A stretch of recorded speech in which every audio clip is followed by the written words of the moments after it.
Olá, turma. Vamos então iniciar mais um dos nossos conteúdos. O conteúdo ele é então o social e o cultural na perspectiva histórico-cultural, tendências conceituais e contemporâneas.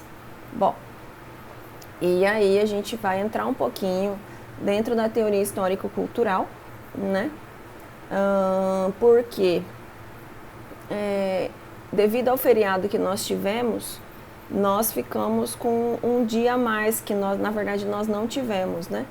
Que seria numa quinta-feira, então ficou sobrando aí um dia a mais. E aí, como eu sei que, eu não lembro se vocês vão ter ou não uma disciplina de histórico-cultural sobre isso, eu joguei, e aí se vocês tiverem, né? Eu sei que para a turma que vai entrar a partir do próximo ano vai ter. Eu só não sei se a matriz de quem já está no curso contempla. Tá? Então eu trouxe para vocês um pouquinho sobre as ideias da histórico-cultural, que é de Vygotsky, que é de Luria, que é de Leontiev, né?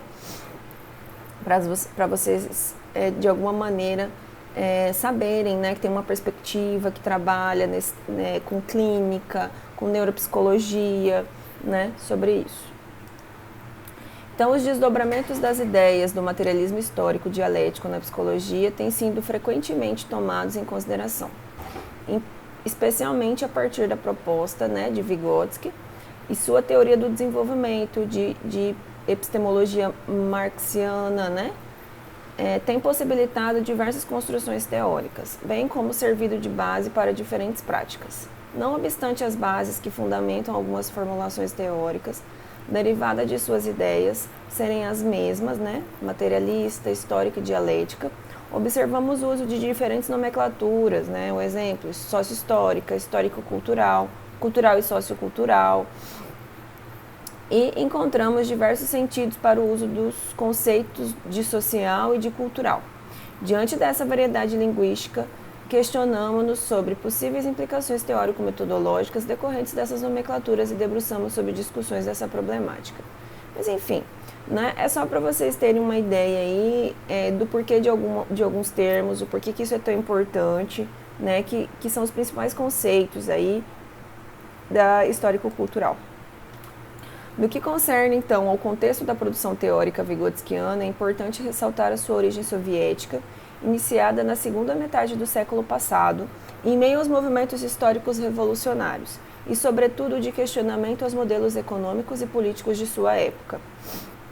Nesse ambiente social, Vygotsky desenvolveu suas ideias partindo de críticas ao que considerava uma clivagem do objeto da psicologia, estudado, por um lado, na sua dimensão objetiva, expressa no comportamento e submetida aos critérios de cientificidade vigentes, e por outro, considerada em uma perspectiva subjetivista com enfoque nos processos internos, pouco explicáveis pelos parâmetros científicos desde então. O elementarismo reducionista, o holismo fenomenológico, né? Como a gente viu na nossa disciplina passada, no nosso conteúdo passado, a fenomenologia, que é algo que é passível de observação, né? Então uma coisa que acontece, nós ficamos ali naquela observação do que está acontecendo, demarcavam então os lados opostos de tal clivagem. Com base nos pressupostos filosóficos e nas concepções histórico-sociológicas de Marx e Engels, Vygotsky, então, advogava que a realidade deveria ser compreendida dialeticamente com base em dimensões materiais e históricas. E assim também seria uma construção humana produzida na dialética entre condições objetivas e subjetivas de sua existência. Em sua concepção, o desenvolvimento humano é uma construção histórico e social, derivada de processos interacionais e de condições objetivas de vida, e a consciência constituída com base em experiências vividas mesmo, né? Por conseguinte, a realidade e a subjetividade são compreendidas de maneira dialética, né? Então, lembra aquela dimensão de que alguns alunos tiveram comigo sobre a interação bidirecional? Esse também é um dos movimentos e pensamentos quando a gente tem essa ideia, né? Pois os seus elementos constitutivos são causa e efeito uns dos outros, estando em constante relação e transformação. Então é bem essa ideia. A partir do momento em que eu também estou interferindo no contexto, o contexto também interfere sobre mim, e isso vai promovendo essas transformações. Nessa concepção de desenvolvimento, está subjacente a ideia de que a condição para o indivíduo se tornar sujeito é sua imersão na cultura, isto é, em um mundo constituído de significações que orienta sobre a funcionalidade dos objetos, sobre o modo de ser, de agir e de interagir com os outros que compartilham as mesmas referências culturais. Tal processo se concretiza por meio da linguagem, que, exclusivamente no ser humano, assume um papel organizador e planejador no pensamento, tornando-se capaz não apenas de comunicação, mas também de construir e regular a si e ao mundo, né? Então é como se fosse a partir do momento em que a gente vai promovendo essa interação, a gente também vai se regulando e também promovendo tudo isso no contexto em que nós estamos inseridos, né? Essa é a base da compreensão histórica, que tem duplo sentido para Vygotsky, conforme explica no seu manuscrito em 1929, intitulado Psicologia Concreta do Homem. Gente, e quem entende de psicologia sociohistórica, por exemplo, no nosso quadro de professores, é a professora Fernanda. Então, assim, ela é topíssima, ela é especialista da área. O que vocês tiverem de dúvidas também, perguntem para ela, porque nessa área ela tem domínio, tá? Então, aqui é só para vocês terem uma pinceladinha. Opa, isso existe. Opa, isso é possível. É possível eu caminhar, né, por esse viés, né? Então, assim, ela que é a professora especialista aí dessa área, fantástica.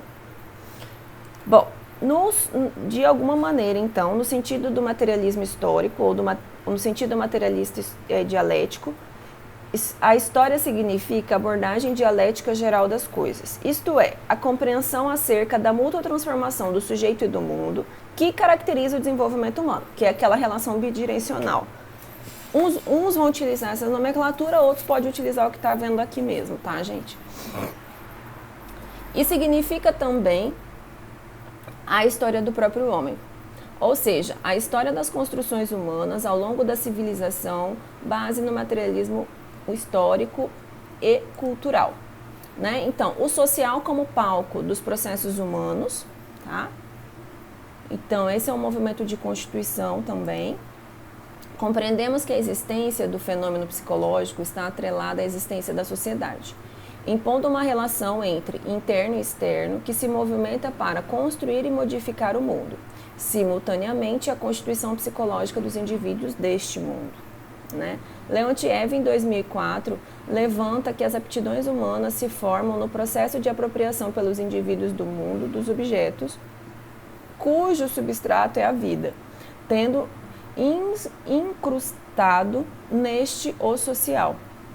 Falar do que é subjetivo é falar do que é material e social, é falar da atividade humana, né? Então, as práticas sociais, elas promovem subjetivações, né? Que é isso que ele está dizendo aqui. E isso também forma a nossa Constituição, tá? A linguagem produção e, ao mesmo tempo, social e individual é a expressão da síntese e do movimento entre sujeito e realidade. Significado e sentido, como unidade de contrários, ao mesmo tempo revelam, possibilitam e concretizam a dialética, subjetividade e objetividade. Dessa forma, a categoria social emerge, demarcando a importância de se conceberem a atividade e as capacidades desse humano para além do natural, considerando as relações sociais, objetos e instrumentos da cultura como linguagem. Então, o que a gente tem aqui como um mediador para tudo isso? A gente tem os instrumentos, por quê? Porque dentro da teoria histórico-cultural, o homem, ele se constitui pela via do instrumento também. O instrumento é um mediador, né? E a linguagem também, ela vai fazer esse processo assim como o humano faz esse processo de mediação de constituição do sujeito pela via da linguagem, enfim, assim vai, né? Mas as relações sociais objetais, para eles, são muito importantes na constituição do homem, tá? E aí, gente, é um desenvolvimento na nossa Constituição pela via da filogênese, pela via da espécie humana, tá?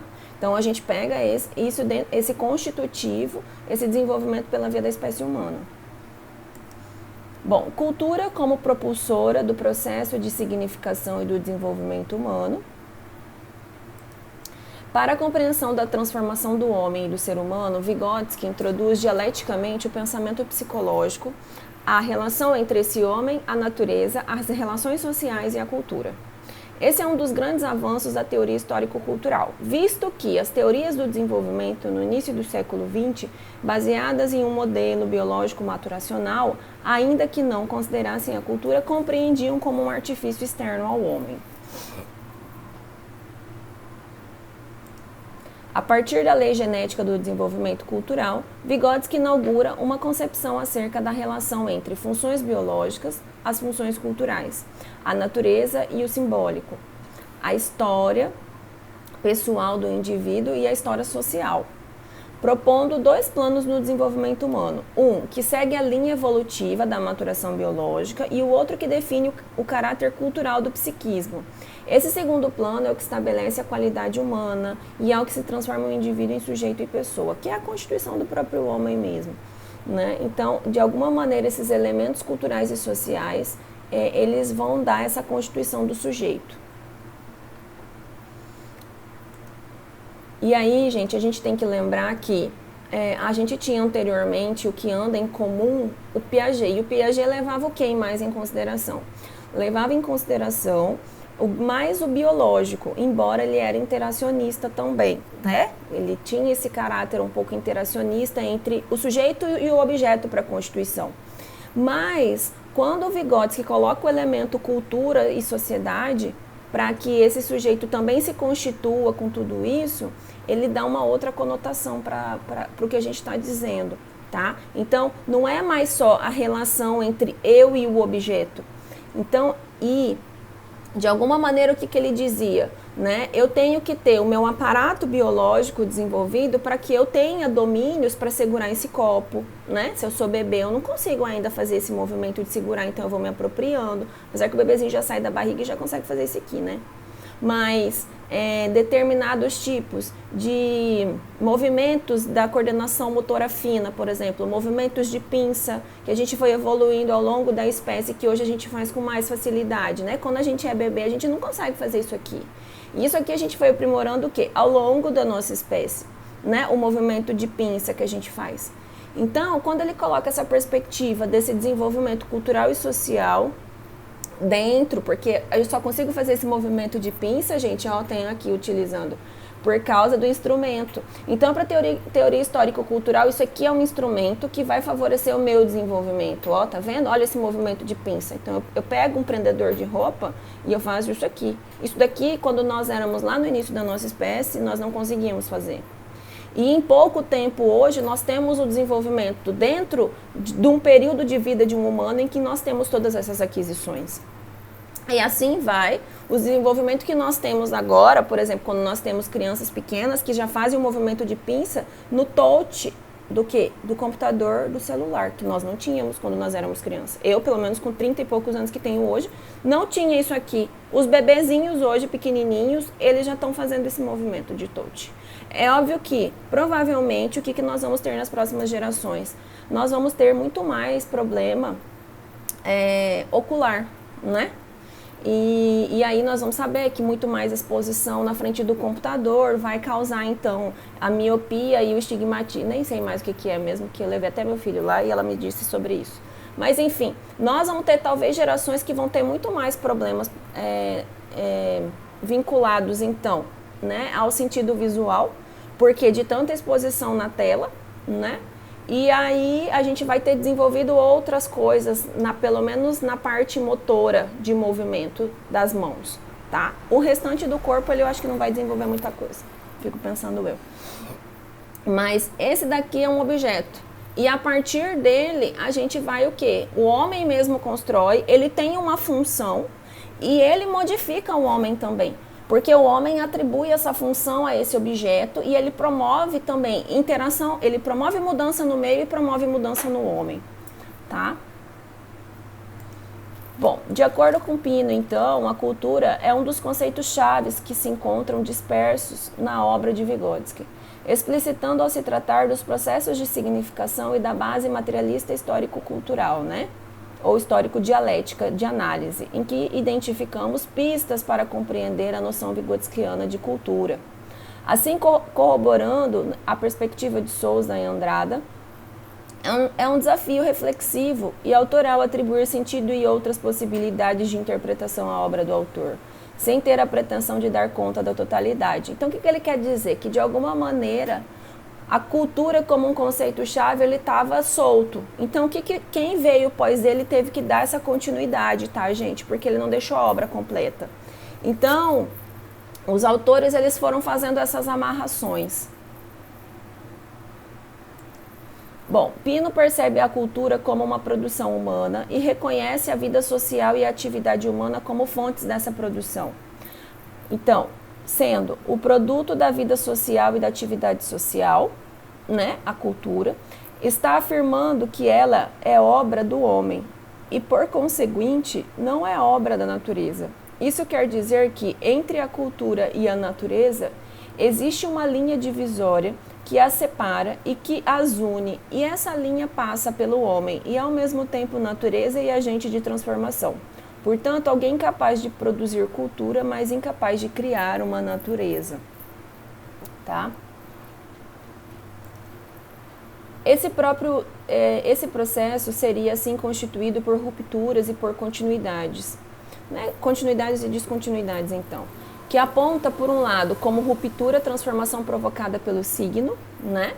Nas funções elementares ao longo da nossa história. Então, lembrando, universalmente, ir ao banheiro, aquelas plaquinhas que nós sabemos que é de homem e de mulher, por exemplo, aquilo é um signo, né?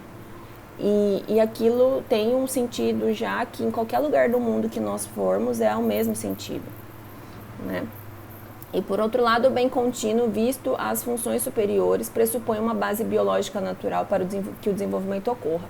Funções superiores, gente, ou processos psicológicos básicos, ou só processos psicológicos, são o quê? As nossas atividades mentais cognitivas, atenção, memória, sentido, a percepção, né? As inteligências, as emoções, então a motivação, então tudo isso faz parte dos processos psicológicos.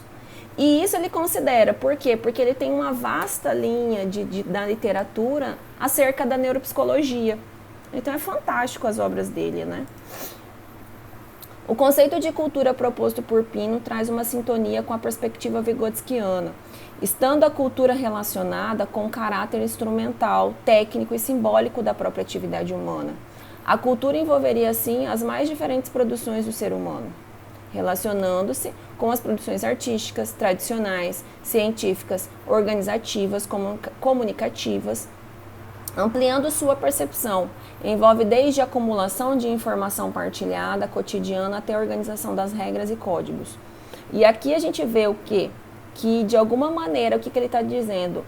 O fenômeno externo da cultura, ele vai estar influenciando o quê? A nossa regulação dos processos psicológicos básicos, a nossa aquisição, a nossa ampliação de repertório, que é isso que ele está dizendo.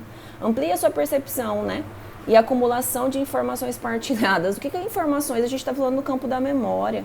A organização de regras, né? Sobre regras que nós vivemos, sobre mandatos internos que nós vamos construindo, às vezes, socialmente, porque pode ser de grupos maiores e de grupos menores, e que nós vamos vivendo sobre esses códigos e essas regras que são convencionadas. Assim, dizer que a cultura é um conjunto das produções humanas equivale a dizer que estamos diante de um conceito que engloba uma multiplicidade de coisas diferentes que tem em o fato de serem constituídas de dois componentes que caracterizam a produção humana: a materialidade, né, e a significação. Então ele vai produzindo, de alguma maneira, essas novas realidades aí, com base num sentido próprio, tá? Deixa eu ver.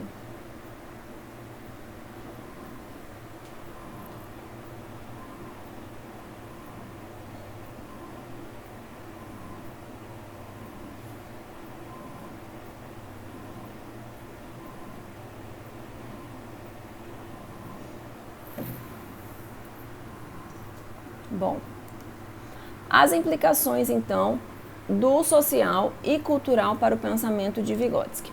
A compreensão do homem como ser social está presente em toda a obra de Vygotsky, né?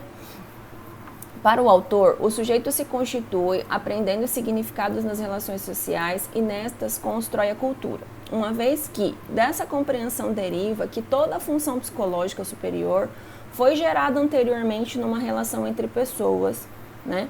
Possamos nesse item, então, discutir o modo como os termos social e cultural aparecem, aproximam-se e diferenciam dos textos. Vamos ver o que a gente dá conta aqui, né? É importante destacar, então, que o entendimento entre a obra de Vygotsky foi sendo apropriado pelos teóricos ocidentais gradativamente. Por quê? Porque ele é de uma linha soviética, tá, gente? Então, no livro que... Eu peguei esse textinho aqui porque ele tá mais tranquilinho de vocês aprenderem do que o que tem, por exemplo, naquele livro que eu estou utilizando para a disciplina, né? Então, ele é de uma linha soviética, né? E ele vai sendo apropriado aí pelos países do Ocidente. Aí se dá muito assim, e como que foi então a tradução, né? Como é que está isso na tradução da literatura, enfim. Sendo apropriado pelos teóricos conforme seus escritos eram traduzidos. Algumas dessas traduções referentes a meras compilações de obras mais amplas, comprometendo inclusive os seus fundamentos marxistas. Contudo, o nosso recorte neste artigo refere-se a 3 textos, com quais dialogamos para desenvolver as relações entre os conceitos social e cultural e apontar implicações dos mesmos no desenvolvimento geral da teoria.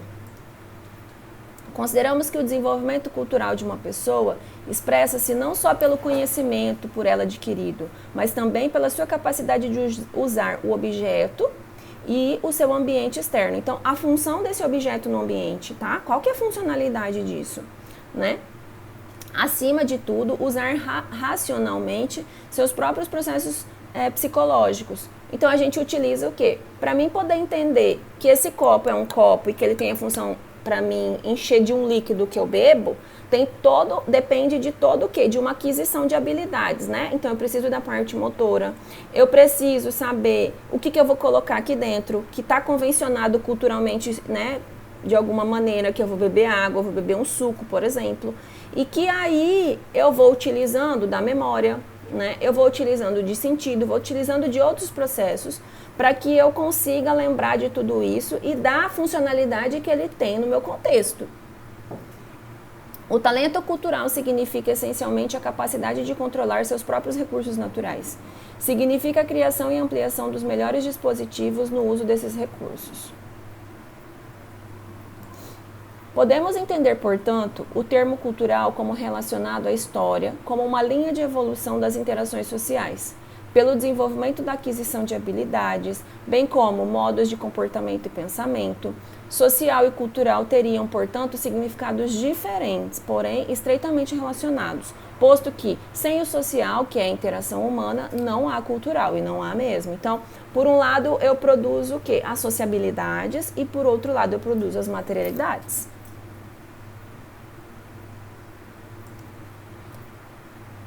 A cultura, portanto, acompanha um percurso no desenvolvimento histórico acumulado pela humanidade. Dialeticamente, é no desenvolvimento da cultura, valores, costumes, habilidades, que ocorrem as mudanças sociais, formas organizadas de interação, sendo essas mudanças também modificadoras da cultura.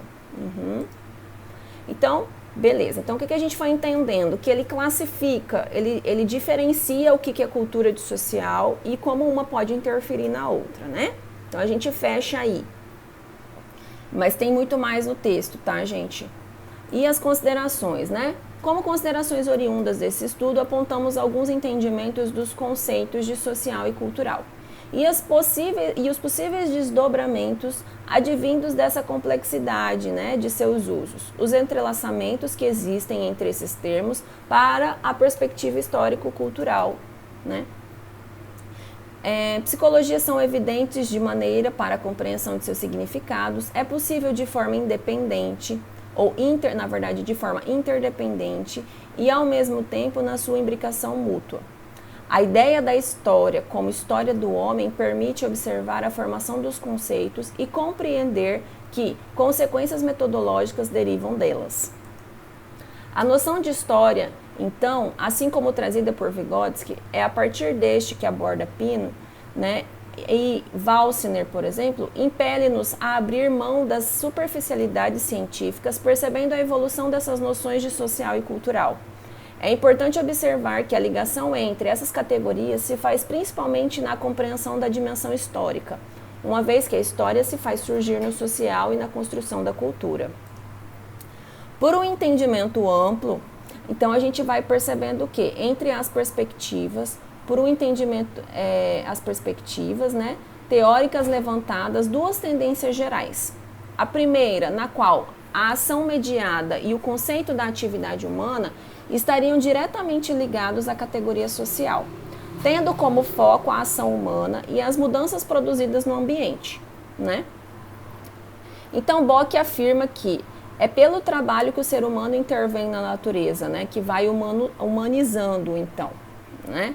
Então, pela via do trabalho, ou, como diz Leontiev, pela via da teoria da atividade, que nós vamos nos constituindo, porque desde que nós nos sabemos, nós entramos em atividade, nós vamos nos constituindo e nós vamos modificando o ambiente, e assim a gente vai humanizando, né? É por esses meandros que ela traz a dimensão do social na perspectiva sócio-histórica, apoiando-se na teoria da atividade de Leontiev. Pensar na atividade como um exercício de ação que possibilita remeter uma análise sociocultural, uma vez que toda ação humana é uma ação mediada, né? Aí a gente tem um instrumento, enfim, pela cultura, pelo social. A segunda direção percebida está ligada ao conceito de cultura e mediação semiótica, voltada para a produção de signos. Tal enfoque envolve os processos de regulação do comportamento, né? Ou seja, as mudanças internas que o instrumento simbólico é capaz de promover. Né? Os signos, entre os quais está inclusa a linguagem, são emergentes em conjuntos à produção cultural. Trata-se então do quê? De um viés, né?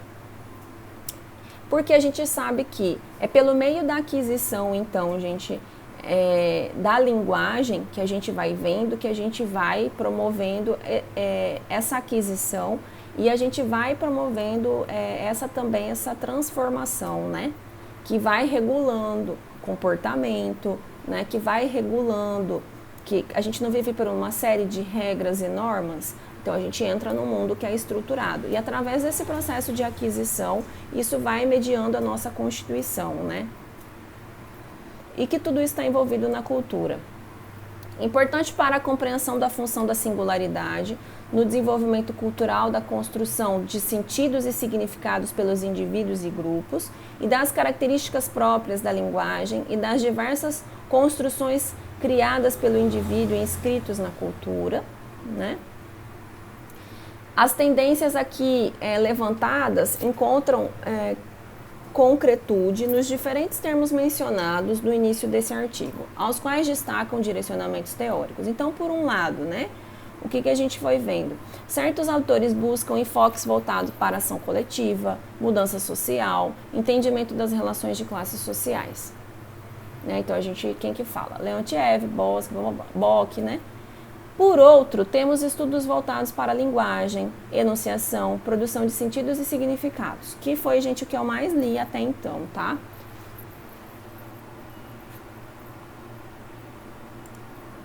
Bakhtin, sendo um autor com bases semelhantes a Vygotsky, Bakhtin é da linguagem, é da linguística, tá? Trouxe uma série de contribuições acerca das propriedades do signo, com base em uma teoria marxista da linguagem. Tais tendências encontradas nos remete à menção de Walsner, de que há basicamente duas orientações em psicologia cultural, a semiótica, né, e a da atividade. Bom, o que vai ser isso então? Então, dentro disso, são os dois elementos que a gente vai estar utilizando aí para esse teórico, né? A gente vai estar estudando, ou isso está imerso dentro da psicologia cultural,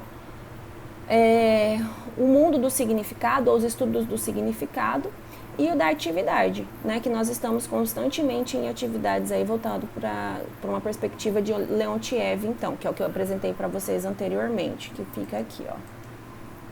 Deixa eu ver. Não. Ó, pensar na atividade como um exercício da ação que nos possibilita remeter uma análise sociocultural, uma vez que toda ação humana é uma ação mediada. Né? Mas o que ele fala dessa teoria da atividade? Que a gente sempre vai estar em atividade. A gente, enquanto humano, a gente vive dentro dessa forma que é a atividade, que nos faz, então, fazer o processo de aquisições, tá? Interagindo aí com os instrumentos, enfim. Essas tendências estariam focadas, respectivamente, na mediação dos signos e na ação, no uso da cultura. Note que o termo cultura aqui é utilizado em ambas as orientações sugeridas. Seriam dois caminhos existentes dentro da mesma chamada psicologia cultural. O que nos permite afirmar, mais uma vez, que a relação aos conceitos aqui envolvidos não se tem fixados claras diferenciações ao longo da produção científica relacionadas, né? No entanto, trata-se de uma aparente indiferenciação, já que, como compreendemos, as práticas decorrentes tendem a se diferenciar, sim, conforme o foco, né? Que é na linguagem, que a gente já viu. Então, tem um grupo lá que vai estar estudando sobre linguagem e tem o grupo que vai ficar falando sobre a ação, que é a atividade, a ação mediada. Então, a constituição do homem pela via social, cultural, e o outro é pelo estudo da linguagem. Com base na problematização aqui engendrada, devemos observar possíveis consequências metodológicas da existência dessas duas tendências. A título de indicativo, numa orientada mais semiótica, que é os significados, há um foco na compreensão dos sentidos construídos, dos significados coletivos a respeito do conceito. Por conseguinte, nesse mesmo ponto de vista, pode existir metodologicamente uma busca primeira por instrumentação semiótica, em contraste à busca por instrumentos de ação, no caso de uma orientação voltada para a atividade, para onde seriam direcionados os olhares técnicos investigados e interventivos. Aqui o que a gente está dizendo? Vocês lembram, que eu não sei se eu dei para vocês, mas a gente sabe estudando isso metodologia, que toda concepção teórica, ela tem então metodologias que precisam ser consonantes com as suas ideias? Então é isso que ele está dizendo. Se a gente tem dois direcionamentos dentro da perspectiva teórica, uma que é pelo estudo dos significados, outro que é pela ação humana, né, pela atividade, então eu preciso ter o quê? Eu preciso ter metodologia que contemple isso, né? Não dá para mim estar usando um tipo de metodologia para buscas diferentes, né? Para o que eu estou fazendo. Então, para vertentes diferentes dentro da mesma perspectiva. Porque um está falando de linguagem, né? A gente está falando dessa aquisição e o outro vai estar falando da atividade humana. Ou da ação humana, ou ação, enfim, que modifica o homem. Essas diferentes tendências conceituais, em conjunto com o uso indiscriminado do termo social e cultural, trazem a possibilidade de teorias e práticas bem diferentes, ainda que usem a mesma base teórica e estes mesmos dois termos, não raro, tornando o entendimento confuso. Então, é disso aqui que nós estamos falando quando a gente precisa ter consonante o tipo de metodologia com a perspectiva teórica. No âmbito deste trabalho, consideramos importante destacar que, ao adotar uma ou outra tendência, em que pese suas valiosas contribuições, corremos o risco de cair numa limitação conceitual que o despreze. Sim, a sua atuação prática, a outra orientação ao qual pode ser entendida como complementar. O uso, portanto, de um termo em detrimento do outro deve estar acompanhado de um entendimento dessas tendências, com vistas a uma prática bem fundamentada, amparada epistemologicamente e que evite a ingenuidade acadêmica. Convém, então, mais uma vez resgatar o conceito de história na segunda acepção dada por Vygotsky, como uma abordagem dialética das coisas.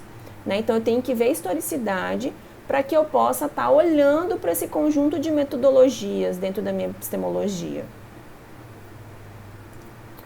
Indo além das tendências, então, dicotômicas, pode ser útil a compreensão de que o social e o cultural são conceitos interligados na sua origem mesma, ainda que possamos adotar um ponto de partida para uma melhor compreensão dos fenômenos, a observância da dialética presente entre atividade e linguagem, instrumentos e signos, social e cultural, vem no sentido de dificultar a adoção de posturas excludentes ou compartimentadas teórica e praticamente. Então, eu tenho um olhar, eu tenho uma epistemologia que acolhe, mas no plano da metodologia, gente, eles separam. É isso que eles querem dizer. A proposta de uma psicologia com base no materialismo histórico-dialético vem com o intuito de superar dicotomias, o que pode nos impulsionar para um entendimento da dialética contida na relação social e cultural. Porque aí eu faço análise só de um e esqueço da dimensão do outro. A teoria histórico-cultural traz essa proposta dialética, que é em uma espiral, porque esse é o olhar da histórico-cultural, a gente vê como espiral. A gente não vê como linear, tá? Assume a complexidade do entendimento do desenvolvimento humano, transitando entre o social e o cultural, com uma base na marca da história, na significação e na relação.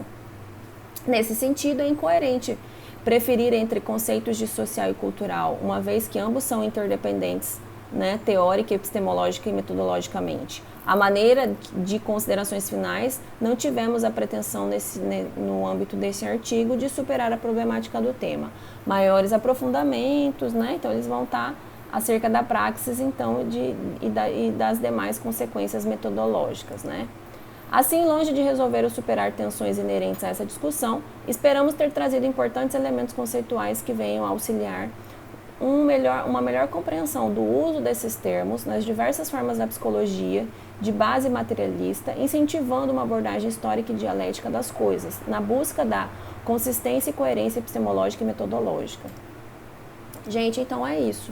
Né? O que ele quer dizer? Nós temos ainda dentro da ciência um olhar e algumas metodologias muito positivistas, então elas são separadas em caixinhas, né? O olhar também sobre o fenômeno é separado. E aí ele está dizendo o que nessas teorias aí pós-90 que são mais críticas, né? A gente vai ter um olhar sobre o que nós estamos analisando, sobre o fenômeno que está acontecendo de maneira globalizada. Então eu vou olhar um fenômeno nessas dimensões, né? E eu não vou separar isso, mas eu preciso de metodologias que contemplem esse olhar para me fazer essa análise. E o que ele vem dizendo? Que a maior parte das metodologias que nós temos ainda causam essa dicotomia. E a teoria, ela não veio para lançar essa dicotomia, ela veio para ampliar o olhar sobre o fenômeno, não reduzi-lo. Né? Então essas são as discussões e que sempre são pertinentes, gente, porque de maneira geral a gente faz isso. Embora a gente também, dentro do meio científico, a gente não tem como ter, às vezes, a apreensão do todo. Então, às vezes, por isso, acaba se adotando um olhar, né, e seguindo este aí para dar conta. Mas, enfim. Gente, é isso. Vejo vocês, então. Desculpem, Emílio latindo. Na nossa aula, espero que vocês tenham gostado aí do nosso conteúdo. Então, até mais tarde, né? A gente se vê na aula essa semana e aguardo vocês, né? Beijos, então, até!